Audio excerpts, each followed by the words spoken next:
PPG Prajabatan model baru ini akan menjadi solusi dari upaya kita untuk merekrut guru-guru yang memenuhi standar kualitas dan sekaligus memenuhi persyaratan di dalam Undang-Undang Guru dan Dosen.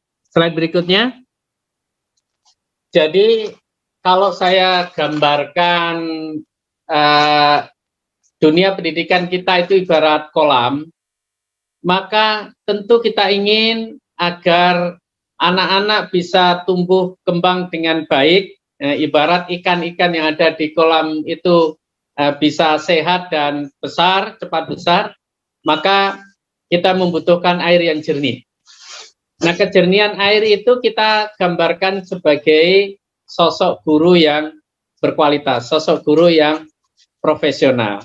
Nah, dalam rangka itulah Bapak Ibu, kalau guru yang mengisi di sekolah-sekolah kita ini adalah guru-guru yang tidak berkualitas, yang belum memenuhi standar profesi guru, maka ibaratnya seperti kolam yang kita biarkan air kotor itu terus mengisinya.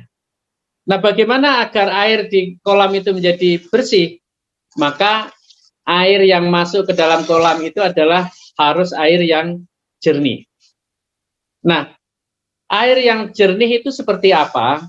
Adalah seperti guru yang kita rekrut untuk mengajar, tetapi dia sudah bersertifikasi pendidik.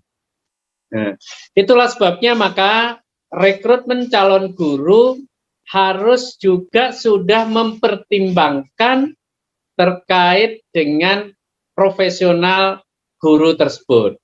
Nah, inilah yang akan kita lakukan, mengintegrasikan antara proses rekrutmen guru ASN dengan pendidikan profesi guru. Tentu ini nanti akan berdampak kepada LPTK, karena memang kalau LPTK yang lulusannya tidak berkualitas, maka dia nanti sendirinya akan tertutup karena tidak akan diminati oleh para mahasiswa. Sehingga memang ini harus kita siapkan betul agar calon-calon guru yang terekrut ini memang guru-guru yang baik. Dan untuk itulah kita akan mulai dari perencanaan kebutuhan guru di tingkat satuan pendidikan, dan kita sudah punya dari sistem Dapodik. Lalu karena ini kita undang-undang otonomi dan guru itu termasuk pegawainya pemerintah daerah, maka formasi harus diajukan oleh pemerintah daerah, lalu disetujui oleh Kemenpan RB untuk direkrut. Nah, seleksinya kita mengajukan agar seleksi calon guru berbeda dengan seleksi ASN lainnya. Nah, khusus untuk guru, maka kita harus sudah memperhatikan penguasaan konten, literasi dan numerasi, kepribadian, dan yang lebih khusus terkait dengan passion, ya, panggilan jiwanya untuk menjadi guru. Makanya di situ diperlukan ada wawancara, sehingga memang yang akan mengambil profesi sebagai guru itu memang secara jiwaan dia sudah menjadi guru, bukan menjadi profesi pilihan terakhir.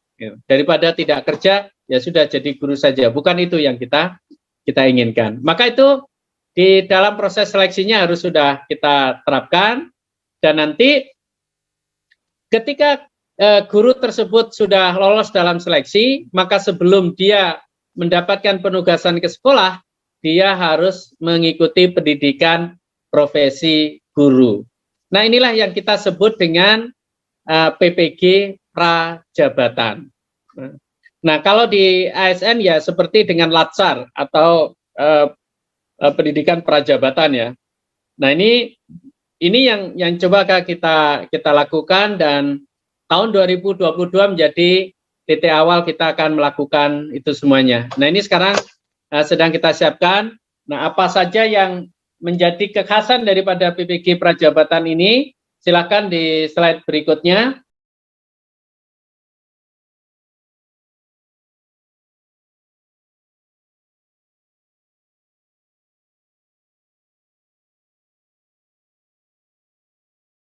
Nah, PPG Prajabatan model baru ini akan satu pendekatannya berbasis sekolah. Ya, jadi karena tadi mereka sudah dinyatakan lolos, maka dia sudah tahu mereka akan bertugas mengajar di sekolah mana, gitu. Tetapi dia belum bertugas mengajar, tapi sudah tahu nanti akan ditempatkannya di mana. Lalu yang kedua, ini akan terintegrasi dengan proses induksi, karena induksi ini adalah bagian dari tuntutan undang-undang, maka proses pendidikan PPG Prajabatan itu adalah proses di mana mengenalkan calon guru dengan lingkup area lapangan pekerjaan yang akan dia jalankan.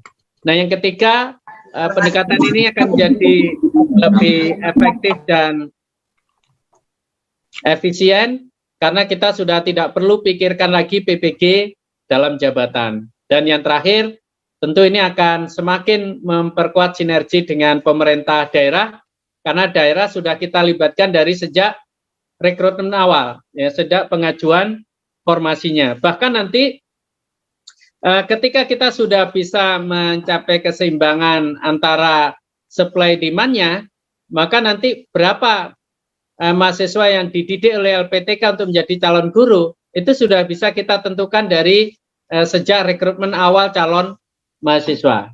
Ya. Slide berikutnya, kita sudah menyiapkan kalkulasi dan hitung-hitungan berapa nanti yang akan kita lakukan di tahun yang akan datang. Maka rekrutmen untuk PPG Prajabatan ini, ya, untuk pelaksanaan PPG Prajabatan ini akan kita dedikasikan untuk mengisi formasi guru yang pensiun. Ya, jadi Bapak Ibu yang hari ini sudah ada di sekolah, kemudian yang rekrutmen honorer ASN menjadi P3K, itu semuanya akan kita intervensi dengan PPG dalam jabatan. Tetapi yang prajabatan ini adalah untuk mengisi yang ditinggalkan oleh guru yang masuki masa pensiun dan angkanya cukup besar. Slide berikutnya. Setiap tahun tidak kurang dari 70.000 guru-guru kita memasuki masa pensiun, maka untuk tahun 2022 ini kita harus mengisi yang 77.000 itu dan 75.000 yang akan pensiun di 2023. Nah, sehingga 1 tahun sebelumnya, sebelum terjadi kekosongan, misalkan pada tahun 2024, maka berarti PPG Prajabatannya harus kita selenggarakan di tahun 2023. Nah, dan proses rekrutmen ASN-nya, maka itu harus juga dilakukan di 1 tahun sebelumnya maksimal. Syukur-syukur kalau rekrutmen mengisi pensiun 2024 bisa kita lakukan di 2022, maka itu akan sangat membantu sekali sehingga guru-guru yang akan mengajar benar-benar guru yang sudah kita nyatakan lulus sebagai guru profesional. Nah, ini perubahan yang akan terjadi ke depan sehingga memang nanti LPTK termasuk STKIP Al-Hikmah ini harus memang menyiapkan diri agar kualitas pembelajarannya itu optimal sehingga kemudian para mahasiswa lulusannya itu bisa berkompetisi di dalam rekrutmen ASN yang terintegrasi dengan PPG Prajabatan.